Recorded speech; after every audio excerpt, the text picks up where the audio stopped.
Hey guys, it is Cassandra. I know I've been gone for a while and I apologize. There's just a whole lot going on. If you want an update video with the reasons I've been AFK a whole lot of times, leave me some comments and I'll tell you, but otherwise I am back and I'm going to try to get myself back onto schedule. But more importantly, I have for you today a spoilerific review of Batman vs. Superman. What is that? Dawn of Justice? Is that what it's called? Something like that. Who cares? Everybody calls it Batman vs. Superman. So here is your warning. There are spoilers in this video. If you do not want to be spoiled, click away now. You've been warned. If you stuck around, you're getting spoilers. If you've seen the movie, yay. If you haven't seen the movie, it's your call. I don't care. So, I'm sure many of you have read the reviews on Batman vs. Superman and heard that it's not the greatest of movies. And I kind of agree. So, the whole setup in here is, you know, Batman fights Superman, Wonder Woman comes in. We got that. There's some Lex Luthor. The movie starts out, though, with the opening credits is a montage, not even a montage, it's play-by-play of Batman's origin story. And it annoyed me because we know Batman's origin story. We have had Batman rebooted how many times? I think we all know by now. The Waynes die, Bruce turns into Batman, yeah, blah, blah, blah, blah, blah, blah, blah, blah. So right from the beginning, I started the story, the movie. As soon as they started showing the theater, I was like, really? Really? This is where we're going? This is where we're going after all of this time with Batman vs. Superman? Are we going to go through Superman's origin story too? How long is this movie? Thankfully they didn't do that. It was just Batman's, but it was an annoying way to start the movie, and it could have been cut. It could have been done differently. It could have just been like a montage instead of the actual origin, but whatever, I suppose. Not my movie. So, from there, we go through the last few bits of Man of Steel when Superman was fighting Zod. And, you know, they crash through buildings, and it's a superhero movie. They destroy all of the buildings, and that's how it goes. But in this, one of the buildings they destroy is a Wayne Enterprises building, and Bruce is not happy with that. Bruce is not having it. Superman, you suck. So, one of the guys, Bruce does save him, but he ends up having Bruce saves him as Bruce. It's not Batman. We have not seen Batman yet. And one of the guys has his legs amputated as a result, and there's a girl that's orphaned, and it's just a whole mess. Superman has not done good by Bruce, by Wayne Enterprises. But we find out that Bruce has set up a survivors fund kind of thing where the people that lived through this tragedy are now receiving checks from the Wayne Foundation, one of his foundations. I don't think they actually name it. I think they just call it a Survivors Fund. So from Wayne Enterprises that will still give them money so that they can live. From there, where'd it go? Lois Lane gets herself in some trouble for some reason, and I don't know why. I don't understand a lot of the characters' motivations in this movie. She goes to the desert. I'm assuming it's supposed to be the Middle East. I don't think they really tell you where it's at. But she goes somewhere to interview some terrorists. And of course she's like, "Are you a terrorist?" Like, Lois, get over yourself. But in there, there ends up being a fight, and there's some gunfire, and Superman comes in to save Lois. And I don't know, there's a whole lot of messiness going on there. People get shot, and then later on there is a congressional hearing about whether or not Superman's a good guy or a bad guy. And in this congressional hearing they talk about this incident in the desert. And they make it sound like all of these innocent people have died. But we, the moviegoers, don't see any innocent people die. We see the terrorists, I guess they're supposed to be terrorists, the terrorists dying. And there is a group in them that, like, revolts, it looks like. And what we find out is that they're Lex Luthor's people. That this whole thing has been set up by Lex Luthor. But it was real confusing. Real confusing. Like, I'm like, are we mad at Superman because terrorists died? I don't know. I don't get it. And there's a whole lot of this ambiguity that runs throughout the movie. There is, throughout this time, Bruce is trying to find this, what was it called? The White Portuguese. He's trying to find a man called the White Portuguese. And so he's going through beating up bad guys as Batman. Not as Bruce this time. He's beating up guys as Batman to try to find out who this White Portuguese is. And he is led to Lex Luthor. So he thinks Lex Luthor is the White Portuguese. And to get more information, he ends up, instead of having to break into Lex's compound, he gets invited to a party that Lex is having. And of course Clark Kent is there reporting on it. And he goes to the party to hack into his supercomputer and download some information. I don't know. It didn't even look like there was any hacking going on. He hooked up like a computer thing. Like, I don't know. He literally like clicked it on and it was downloading. I don't know what it was. I don't know if Alfred was like had an earpiece that he was talking to Bruce with. So I don't know if maybe Alfred initiated something. They didn't really tell us that either. He just clicked it on and it was like downloading. No hacking into the programs, not anything. There just happened to be like a wire hanging down from these computers that were behind glass that, yeah, it was ridiculous. But so this is also where we first meet Diana Prince, aka Wonder Woman. Woo woo. I love her. She's the best part of the movie. She ends up stealing Bruce's doodad and takes off. Clark Kent and Bruce meet. There's some tension. Due to his super hearing, Clark hears Bruce talking to Alfred. Well, Alfred talking to Bruce more so through the earpiece, but he doesn't really know what's going on. Just more like ambiguity. Like nothing happens in this whole movie. Nothing. What do we go to? Fast forward to Bruce sees Diana at another gathering and he's trying to get back his computer piece. And Diana says, I didn't want your stuff. There's a picture that he has of mine that I want back, but I couldn't find it because this whole thing was encrypted. So she gives it back to Bruce, leaves it in his car. And he takes it back to the Bat computer to decrypt. Which, amazingly, doesn't take all that long. Bruce takes a nap, and it's done. Yeah. But so we find out in here is where he has all the information for the Justice League. We see Wonder Woman and Aquaman and the Flash and Cyborg.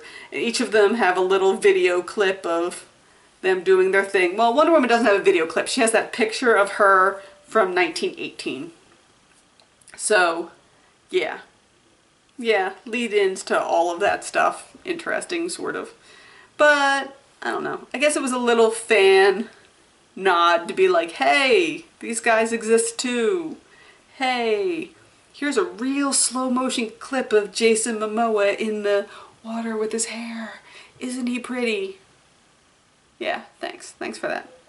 And then, I don't know. I don't even know where to even begin. So this whole movie is about, there's congressional hearings against Superman, and then Congress blows up, and the world now hates Superman. So Batman gets his Superman fighting outfit to go fight him, and all over the place. It's just all over the place. So eventually Bruce Wayne finds out that the White Portuguese is not a person, but it's a boat. And here, what is on the boat is a large piece of kryptonite that Lex bought from some shady, shady men. So Batman steals the kryptonite to make a weapon to defeat Superman. He makes a spear. I don't know why he makes a spear. He makes some kryptonite gas bombs, smoke bombs. I don't know. I don't understand why Bruce does what he does. I don't get it. So when we get to this whole big fiasco, Lex kidnaps both Lois and Martha, Superman's mom. So he gets Lois merely just to drop her off a building to get Superman to come to him, because he couldn't get Superman any other way. And the best way to get Superman is to put Lois in danger. Yeah, makes sense to me. Lex is brilliant. So once Lois is safe again, Superman goes to confront Lex, and Lex confesses that he has Martha, and that if Superman doesn't fight Batman and bring back Batman's head, Martha will die. Now here is my problem, is that I don't know why Lex wants Batman dead.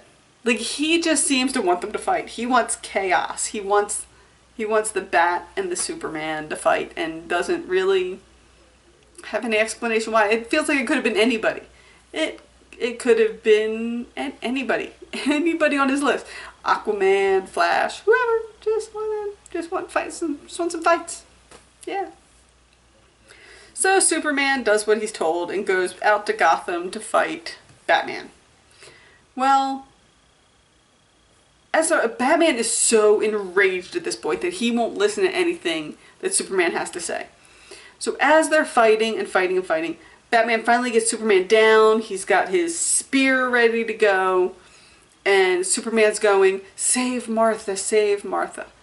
And Batman's like, "Dude, why are you saying that name? Why are you saying that name? Why are you saying that name?" And then Lois runs in at the last minute and was like, "Don't kill him. Martha's his mom's name." And Batman kind of has like a, "Whoa, that's my mom's name too." Samesies. Like, I don't know. It was so weird. So, because their mom has the same name, Batman agrees to join up with Superman and save Martha. They head back to, oh, I forget what Superman's city is now. Metropolis. They run back to Metropolis to save Martha. And at the same time, one of the crashed ships from Zod's attack is like exploding all over the place. Like, there's energy everywhere. And it turns out this is where Lex had created Doomsday. He had taken Zod's body and added some of his own blood, and somehow it mutated and created Doomsday. So when Superman and Batman come in, Doomsday comes out of the thing, and they all fight. And then Wonder Woman shows up to fight with them, and we've seen the trailer. They fight.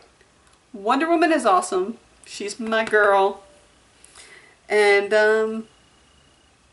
at the end, they find the only thing that can defeat Doomsday is that spear that they had thrown away because they needed to save Superman. And apparently there are these just really big craters full of water all over town, because that's where this spear got thrown. They were fighting in, I think it's supposed to be Old Wayne Manor. I don't know, it was another abandoned building. And it got dumped. And so Lois goes after it. She dives in the water, and then the building starts falling down and she's trapped, and then Superman has to stop fighting Doomsday to go save goddamn Lois Lane again. And when he does that is when he gets the spear, somehow manages to fly back to Metropolis to kill Doomsday, and in the process kills himself. Funeral. Batman and Wonder Woman talk about, yay, we need to get together and find the rest of the gang, form the Justice League, and yeah. Yeah, like, the movie was just so all over the place. It was not consistent at all, and that's sad. We went in this wanting to like it, and it was just I don't know what they were thinking with the editing. I did read a couple of reviews before we went to see it, and I was hoping that those reviewers were way off. One of the things that one of the reviewers had pointed out that I completely agree with is the way that some of the cuts went. There's a part of the movie where Perry says, "Where's Clark Kent? Did he just click his heels twice and go to Kansas?" And at that point is when the movie should have cut to what Clark/Superman is doing at the moment. Whether he's in Kansas, whether he's taking the poo, whatever he's doing, they should have cut to him to see what he's doing. Instead, they cut to Lois Lane, who has been tramping up and down Capitol Hill to try to get somebody to look at this strange bullet that she found when they were in the desert. It's a bullet that apparently has a metal that nobody else knows how to use, so she's harassing the military to try to get answers. Because don't you know, that's exactly what they're going to do, is talk to a reporter. Yeah. Lois, you're an idiot. So, oh man, I don't even... I wish I had some more like coherent thoughts, but the movie is so all over the place that it makes my head explode. Good parts of the movie. Diana Prince / Wonder Woman. Badass chick. I can't wait to see her movie next year. I was hoping that she was going to be good because she's one of my favorite characters.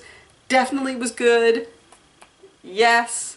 Ben Affleck did pretty good as angry Batman. This isn't the Batman that we're used to. This would be like if we take Christian Bale's Batman and throw him into the future a couple more years where he's more hardened and just hates the world. Like, I feel like that's where he's at. And he played that very well.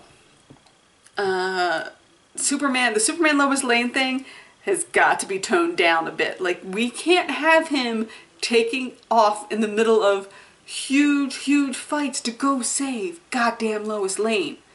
Like, he literally left Doomsday. Left Wonder Woman to fight Doomsday by herself, basically, to go save Lois Lane. I get it. He loves her. He wants to save the love of his life. They have said so many times in this, "You are my world." Like, get over it. I don't know. I don't know. That's all I gotta say. So, you have questions? You have comments?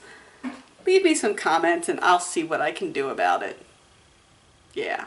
If you've seen the movie, tell me what you think. Did you think it was terrible? I don't know. Leave me comments. Make sure you subscribe to my channel so you can see all of my videos. You can find me on Facebook, Tumblr, and Instagram as Dear Cassandra Morgan, and over on Twitter as Cassandra Morgan. I will see you next time. Bye.